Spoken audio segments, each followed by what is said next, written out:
Warahmatullahi wabarakatuh. Waalaikumsalam. Sebelumnya makasih Bu Ovi udah dikasih kesempatan. Kan bisa anaknya udah tiga-tiganya bisa jadi hafiz gitu ya. Ini kan bisa jadi pembelajaran nih. Pembelajaran buat kita nih yang mungkin ya misalnya yang masih baru mau merintis gitu ya. Maksudnya lagi mau mendidik anaknya gitu ya.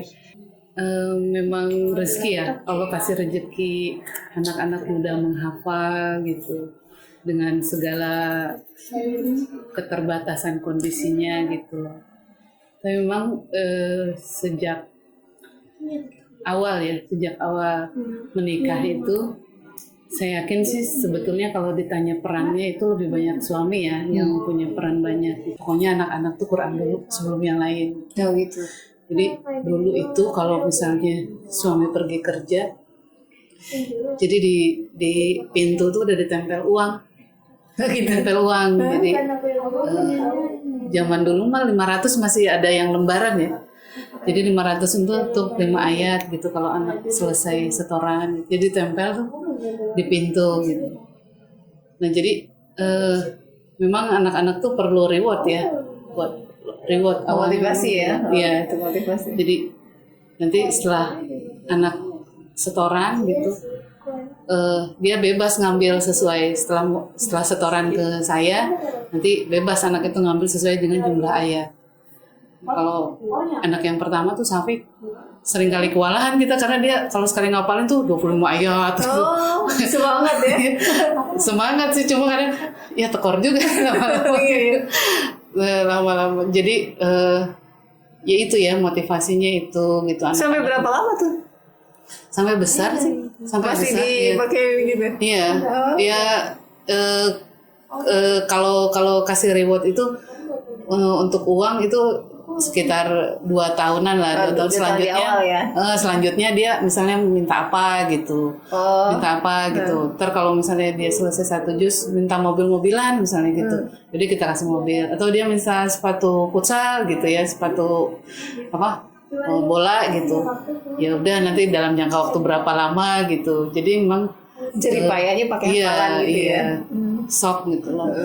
Karena kita yakin ya walaupun secara ekonomi kita juga terbatas gitu, tapi insya Allah lah kalau buat Quran sih kita paksain juga gitu ya. Kita paksain juga. Nah itu sampai anak ketiga tuh polanya masih seperti itu gitu. Ya alhamdulillah, jadi ketika SMP udah kita sekolah biasa SDIT gitu ya. Kemudian SMP udah mulai tuh kita fokus ke Quran. Jadi anak masuk ke sekolah Quran. Nah, 2 itu tahun. atas kemauan sendiri juga, anak-anaknya juga atas pertimbangan mereka juga. Artinya mereka keberatan apa enggak gitu atau gimana? Selama ini sih justru mereka ini ya. Senang-senang aja ya. Ketika SD itu selesai SD tuh mereka udah kesini ya gitu, udah kesini ya gitu. Ada. Jadi mereka yang udah mau sendiri iya, jadi ya udah terjerumuskan. Ya walaupun kita awalnya memang mengarahkan udah insya Allah Bismillah kita Quran dulu. Ntar kalau Quran yang lain insya Allah gampang deh kata ayahnya bilang gitu. Jadi hampir semua tuh memang akhirnya kita ujiannya non formal ya, informal. Jadi ujian paket gitu. Jadi 3 tahun mereka Quran, ujiannya paket. Tiga-tiganya ya apa? Iya, tiga-tiganya ya. Iya, semua. Gak masalah berarti ya Bovi ya? Apanya? Ya artinya itu berjalan gitu sampai sekarang kan ada yang kuliah kan, ada yang udah selesai gitu. Iya, kalau saya sih memahaminya malah awalnya nih yang nomor 4 juga Iskarima kan memang sejak SD ya mau saya masukin homeschooling gitu. Saya pikir 6 tahun anak keluar dengan hanya menguasai 3 pelajaran yang di UN kan gitu, sayang banget gitu.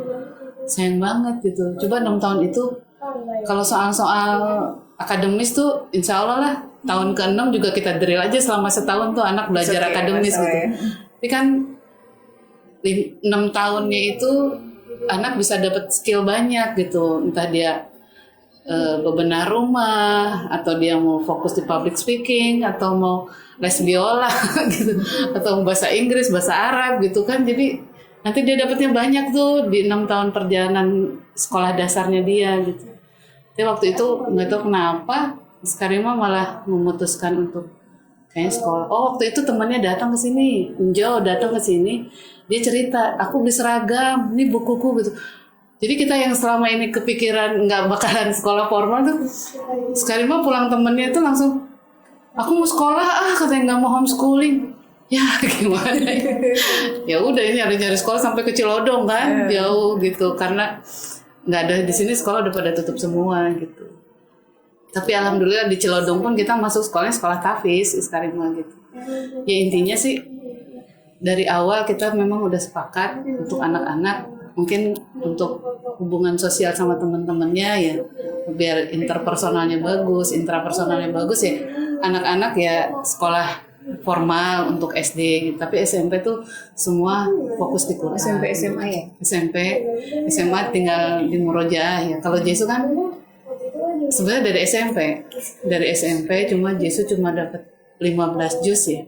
Terus dia lanjut ke sekolah formal. Di tahun ketiganya dia memutuskan untuk menyelesaikan ke Riau. Ya Allah, saya merinding. Memutuskan ke Riau. Dan itu semua sendiri gitu. Jesu tuh kita juga nggak tahu. Tiba-tiba dia Jesu udah seleksi ketiga nih gitu. Tapi harus ke Riau gitu. Kita nggak tahu dia seleksi pertama keduanya gitu. Artinya kesadaran untuk menyelesaikan, untuk menghafal Quran itu sudah tumbuh dengan sendirinya gitu. Ya awalnya sih sempet ya, mungkin karena Jesu anak kedua, kakaknya udah selesai, dia sudah selesai gitu. Dia juga waktu ditanya itu ditanya sama ustadznya di sana, apa motivasinya gitu. Malu kata dia bilang itu kakaknya udah, adanya udah gitu. Dia aja nih yang belum. Tapi alhamdulillah lah semuanya dikasih kemudahan ya, kasih kemudahan, dikasih hadiahnya yang indah gitu sama Allah gitu dengan kemudahan anak-anak. Perasaannya gimana tuh Bu? Iya Allah sedihnya tuh Haru ya? Iya sedih, terharu gitu anak-anak. Berarti kan dia cinta banget sama orang tuanya ya, sama orang tuanya sampai menyelesaikan hafalan gitu. Tapi ya kalau ditanya seperti ini misalnya dapat pertanyaan, sebenarnya saya nggak pantas jawab karena saya merasa anak-anak tuh dikasih kemudahan banyak sama Allah gitu. Peran saya sama ayahnya cuma ngasih jalan aja gitu, ngasih jalan nih nanti kesini terus difasilitasin, memotivasi gitu aja. Safik umur berapa jadi itu Bu? Safik itu kelas kalau Safik emang dari SD ya kelihatannya. Dia sering dapat hadiah karena emang lebih cepat dari teman-temannya. Di Ummul Qura tuh dia 2 kali dapat hadiah. Di Husnul juga dia pernah dapat hadiah karena tercepat. Safik itu umur 16 tahun. 16 tahun selesai. Waktu itu ada daurah 30 hari, 30 juz. Safik itu selesai 58 hari. Ngapalin. Selesai berapa? 58 hari. Dari 0 gitu? Enggak kan sebetulnya. Jadi pola menghafalnya itu justru misalnya Al-Baqarah 1 lembar. Nanti Ali Imran 1 lembar. Jadi setorannya tuh begitu. Jadi di lembar pertama semua, hari pertama lembar pertama semua setiap surat. Gitu. Jadi selama 58 hari itu Safik selesai. Kan jadi terputus kan Bu. Jadi kebayang nggak sih Bu, misalnya ini Quran, terus Safik ngapalin Al-Baqarah dari Alif Lam Mim Dzalikal itu 1 lembar. Terus dia setoran dalam 1 hari itu udah 1 lembar Al-Baqarah, 1 lembar Ali Imran, 1 lembar An-Nisa, terus gitu per lembar jadi gitu. Jadi nanti hari kedua ya lembar kedua Al-Baqarah, lembar kedua Ali Imran, lembar kedua An-Nisa gitu sekali setoran. Jadi begitu 58 hari itu berarti cuman 2 bulan. nyampe 2 bulan ya? Iya, 2 bulan kurang 2 hari. Itu hafal ya, bukannya hatam ya? Iya, setoran. Iya, setoran ya. Umur berapa tuh Bu? Iya, 16 tahun. 16 tahun ya. Jadi 16 tahun udah hafiz lah ya. Hafiz. Sebetulnya yang lebih, kalau waktu yang lebih cepat Safik. Kalau usia lebih cepat Gias. Gias yang ketiga ya? Yang kedua Jaisu kan ya? Kalau Jaisu kan berapa? Jesu umur 17. Umur 17 ya. Dia selesai. Jess yang ketiga malah umur berapa? 14 tahun. 14 tahun ya. Dia 14, kelas 2 SMP lah dia selesai. Udah umroh segala ya. Iya, bonusnya umroh. Gas belum pernah naik pesawat. Terus sekali naik pesawat dia umroh jauhan. Gitu. Prinsip saya mudahkan urusan orang lain. Oh, udah Pokoknya dengan cara apapun mudahkan. Kalau bisa all out gitu loh, nggak cuma sekedarnya gitu. Kalau kita bisa memudahkan sampai kelar tuh, udah mudahin aja urusan Allah, nanti kita dimudahin sama Allah. Itu Masya Allah. jadi keberkahannya balik ya. Iya, cuma saya pikir ini ya, maksudnya dulu nggak kepikiran gitu. Ya Allah alam ya Allah Meniat aja punya ya. takdir apa gitu. Jadi pokoknya dulu kalau bisa udah mudahin deh urusan orang gitu, semampu kita gitu. Misalnya dia susah nyari tumpangan gitu ya, saya nggak segen tuh nawarin gitu, misalnya mau kemana Bu, saya kesini tapi kayaknya nggak ada yang nganter nih, ayo gitu. Itu automatically aja gitu, automatically. Atau di jalanan misalnya suami tuh ngajarin pokoknya kalau di jalanan ada yang kecelakaan berhenti.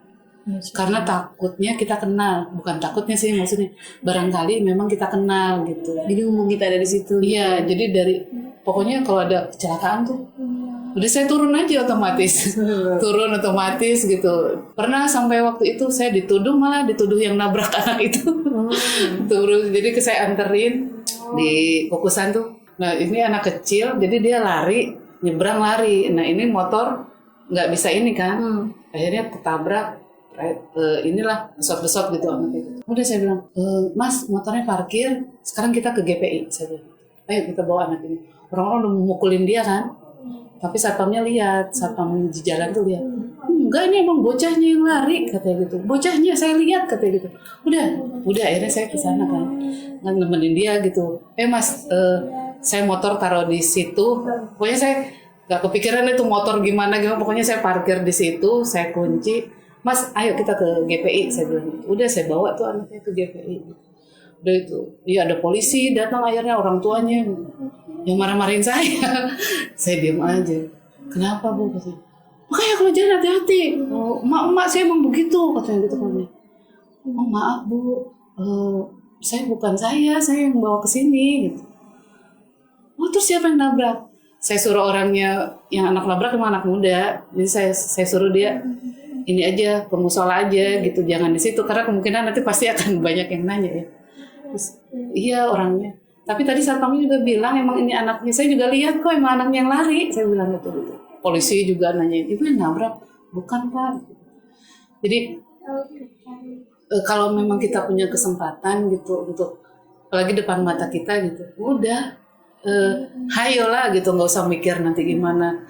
Kalaupun misalnya kita ada urusan sama orang lain telat gitu, orang juga pasti maklum. Nggak merasa dimanfaatkan, pernah nggak merasa dimanfaatkan atau gimana? Karena orang tahu nih baik nih pasti nolong nih gitu. Ya terserah ya. Orang mau. Wafinya nggak merasa dimanfaatkan, baik. Terserah kalau orang berpikir seperti itu, pokoknya iya saya ngerasa gitu. Ya Allah gimana kalau anak saya gitu. Itu waktu memutuskan untuk udah deh informal aja gitu. Itu ada nggak kira-kira yang ntar gini nggak ya, ntar gitu ya gitu. Sebetulnya justru dari keluarga yang banyak itu keluarga, karena kok ngapain sih gitu nggak sekolah? Ya, sampai ada cara nangis lah kita ngejelasin ke saudara, karena saudara pikir ya sekolah dulu aja gitu. Tapi karena kita emang dari awal udah sepakat ya sama suami, Quran dulu, setelah itu nanti insya Allah akan kasih kemudahan kok. Masa kita mau jadi keluarganya Allah gitu, Allah nggak nolong kita gitu kan ya. Jadi banyak lebih, terutama dari keluarga ya, kayaknya aneh banget gitu loh. Tapi alhamdulillah gitu, justru ini jadi inspirasi ya buat teman-teman gitu. Betul. Sampai saya tuh punya sahabat dokter ya, dulu sempat satu kos bareng gitu. Terus udah lama nggak ketemu dan lain sebagainya, tiba-tiba ketemu ada satu momen gitu. Terus dia tanya cerita gitu. Dia tanya, gimana teh anak-anak gini. Saya bilang, ya anak-anak sih nggak sekolah karena saya ini mau fokus aja anak-anak Quran nanti insya Allah. nggak berapa lama tuh anak itu teman saya itu anak-anaknya semuanya dikeluarin dari sekolahnya. Sekolah katanya mau ikut TFV aja katanya gitu. Jadi semuanya alhamdulillah sekarang udah bersanad anaknya ya. Ya kalau dia ternyata dia lebih ini ya lebih fokus ya. Jadi dia tuh manggil Syekh gitu. Kebetulan Syekh waktu itu Syekh dari Mekah itu lagi datang ke Indonesia, terus dia cepet cari info, terus anaknya jadi ini. Anaknya ya itu di inilah sama saya sampai saya juga mau daftarin, tapi ternyata syaratnya memang harus mutkin dulu ya. Harus mutkin baru bersanad gitu. Ini Bu Afi sendiri mah belum hafal ya, tapi ya ada nggak rasa gimana tuh? Iya pernah sih waktu si kakak Safik tuh ngadain daurah kan pernah ya, itu yang di Bekasi itu saya tuh sempat dikerubungin sama ibu-ibu sama awat-awat gitu. Ya saya nggak bisa ngomong, saya cuma aduh tolong jangan tanya saya gitu. Ini ibunya Ustadz Safik ya, ibunya Ustadz Safik. Iya, tapi jangan tanya saya gitu. Saya juga malu, saya juga belum selesai. Hafalan saya juga masih jauh gitu. Sampai anak saya bilang waktu mau ngapalin tuh, Ibu, Gias tuh. Ibu waktu Gias berangkat mau sekolah hafiz Quran, mau ngapalin Quran, Ibu masih di Al-Baqarah. Gias udah kelar, Ibu masih Al-Baqarah aja katanya gitu. Nggak kelar-kelar kan. Jadi ya memahamkannya gimana gitu ya, Bu Afi yang Bu Afi lakukan kan biasanya kan Ibu aja nggak apa gitu misalnya gitu. Ya anak-anak sih nggak ini ya, maksudnya bukan, justru pertanyaan itu muncul bukan dari anak-anak gitu. Dari orang, ya. Justru ya saya bilang mungkin saya terlalu banyak dosa gitu, jadi saya susah gitu untuk menghafal, tapi niatan untuk menghafal itu besar gitu. Kan saya juga punya, kalau anak-anak sudah bisa memberikan 3 mahkota buat saya, emang saya nggak kepengen ngasih mahkota buat orang tua saya gitu kan. Jadi sedang dalam proses sih, maksudnya walaupun kayaknya ya itu tadi yang dihafal 2 yang lupa 6. Iya. ngejebak gitu ya, ngejebak sama ya. Jadi kalau anak-anaknya ya Allah Bu, lama banget sih ngapalinnya gitu. Iya Ibu banyak dosa kali ya, jadi Ibu susah gitu ngapalinnya gitu. Ya anak-anak suka ya gitulah. Ya makanya jangan dicari dosa. Oh iya, Bu Afi kan anaknya 3 nih yang laki-laki ya. Tapi semua lagi kan subhanallah. Masya Allah gitu. Kan tantangan ya anak laki kan ya, ngedidik anak laki zaman milenial gitu gini gitu ya. Iya nggak sih? Iya. Iya tadi masalah. Cuman karena dibimbing Quran gitu ya jadi mudah ya. Mereka sama gak sih sama anak-anak yang lain gitu? Sama. Semua orang tua lah pasti sama ngerasain jet coasternya nih, perasaan kayak gimana, diobok-oboknya kayak gimana gitu. Apalagi background saya konselor. Iya. Suami juga orang taunya ustadz ya. Ketika ngadepin anak yang bermasalah gitu, kita sih nggak mikirin apa kata omongan orang ya. Artinya kita udah ya Allah, kalau Allah menyerahkan anak-anak sama kita, berarti kan Allah percaya sama kita gitu. Tapi kita juga paham, sadar kalau kita juga banyak kelemahan gitu. Mungkin kita salah, banyak utang pengasuhan sama anak-anak gitu. Tapi istilahnya kita sekuat tenaga, semampu kita tuh udah ngarahin gitu anak-anak. Sekarang kalau kita udah sampai narik napas panjang nih, gitu udah gitu. Sekarang terserah Allah deh. Kita ikhtiar mah udah, doa mah udah gitu. Ya sekarang terserah Allah aja, kan titipan dari Allah ya. Namanahin ke kita udah bisa gitu. Ke Allah aja berarti ya. Udah. Tapi ya emang itu, jadi anak-anak tuh mudah sekali kalau misalnya dia lagi kayak gitu-gitu. Saya kan suka time out ya. Kalau lagi kayak gitu, time out tuh apa? Ya saya itu istilah kita aja sih. Jadi kalau saya udah nggak sanggup, bukan udah nggak sanggup. Saya kalau saya ngerasa kesel, nggak siap gitu, takutnya ngomongnya nggak benar, saya udah bilang sama suami, ya saya time out deh. Jadi udah serahin sama ayahnya gitu. Udah ayahnya tinggal masuk kamar ngajak ngobrol deh tuh berdua gitu. Saya pergi aja kemana. Saya kadang koordinasi antara suami istri ya penting ya. Iya, jadi enak gitu loh Bu. Saling jadi, ya. Ayo loh. Punya tujuan yang sama gitu ya. Ayo kita dari awal udah sepakat begini gitu. Ya kan ada aja sih yang namanya kita. Nggak adalah suami istri yang nggak pernah berkonflik gitu. Kadang saya maunya ngegas gitu, suami bang rem aja gitu. Dia kan ayo dong gitu. Sampai yang hambatan buat sekarang itu kan bagaimana menjaga hafalannya. Kalau saya yakin sih sebetulnya setiap anak insya Allah punya kemampuan. Allah juga kan udah jelas ya akan ngasih kemudahan ya buat yang menghafal Quran. Dan alhamdulillah anak-anak dimudahkan gitu menghafal Quran. Justru masalah terbesar kita itu menjaga ini, menjaga. Kan sedih ya kita kalau misalnya cuma hafalan tuh cuma sampai kerongkongan gitu. Yang maunya kita tuh semuanya tuh terintegrasi lah antara hafalan, akhlak dia sama Allah gitu, ibadah dia sama Allah, akhlak dia sama manusia gitu. Lagi ya. Iya, dia kalau ya itu ya, cuma ya itu kata kalau suami bilang, ya insya Allah kita ikhtiarnya udah gitu, udah serahin aja sama Allah. Iya, masa depan anak-anak kita tuh masih panjang. Oh iya Bu Afi dari awal nggak terlalu khawatir ya sama masa depan anak ya, kan pola pikirnya Al-Quran dulu gitu ya, baru pendidikan umum gitu kan. Saya malah ngerasain kok hasilnya dari waktu konsep awal kita bahwa Quran dulu gitu, Safik gitu ya beberapa kali, walaupun itu bukan tujuan utama ya. Jadi Safik itu setiap Ramadan itu kadang udah full gitu. Dunia aja kita udah dapat gitu loh. Nikmat dunia aja kita udah dapat. Orientasinya gitu. Dunia bukan tujuan utama dari gitu. Ya maksudnya Kak ngajar di tempat mana gitu, gak usah mikirin bayaran. Dia privat. Itu yang Bu Afi ajarkan ya kan, anak tanamkan ya. Privat. Terus kalau diminta ini, jadi kalau kakak misalnya dapat, kakak bisa jadi imam nih, kakak dapat ya itu mah ini hadiah gitu. Tapi kalau tujuan kakak supaya dapat ya jangan juga. Jadi sering lah dia misalnya dia nggak berharap tiba-tiba Ustaz tolong rekeningnya gitu, kayak gitu. Ya artinya untuk masa depan secara zohir gitu udah kebukti aja tuh Safik gitu loh. Dia tuh secara materi dia cukup gitu. Dia beli motor sendiri, uang sendiri. Kemarin saya bikin bedeng gitu, dia ngasih uang gitu. Terus laptop, kamera gitu, itu semua dia beli sendiri. Jadi dia dunia udah dapat insya Allah gitu dengan Quran loh itu. Jadi nggak mungkin lah Allah itu dan Bu Afi menanamkan bahwa udah lillahi dulu aja ya, lillah dulu ya.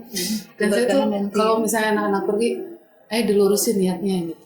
Setiap saya berangkat tuh, Mas dilurusin niatnya gitu. Kita nggak tahu ya takdir Allah ketika anak di jalan, ini namanya anak ya, meleng gitu, lagi ngapain dia niatnya, pengen apa, pengen suara saya bagus nih didengerin orang gitu.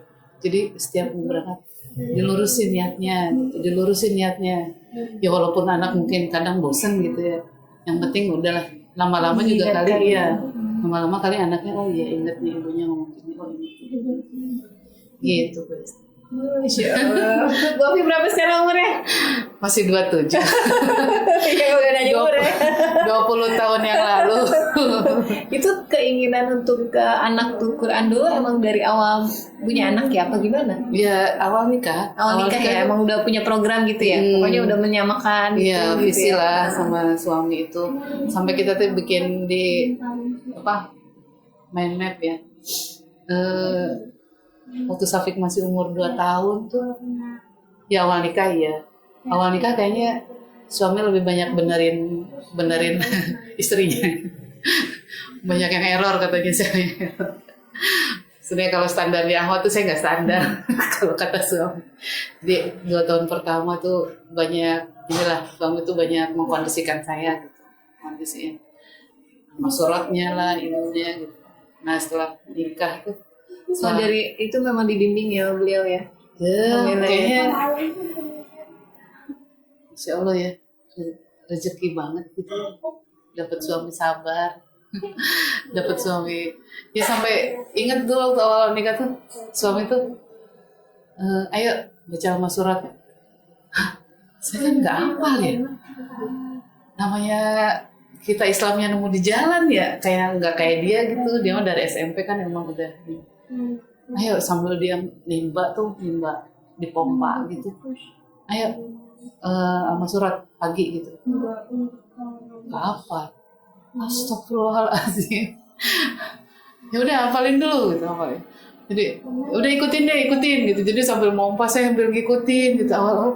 Ya Allah, musibah banget berarti nih Iwan dapat saya ya gitu. Jadi ya itu jadi mengkondisikan saya suami itu. Nah, pas punya anak udah pindah ke sini baru kita udah punya anak nih, kita punya visi gimana buat anak-anak. Emang sering diskusi bareng ya?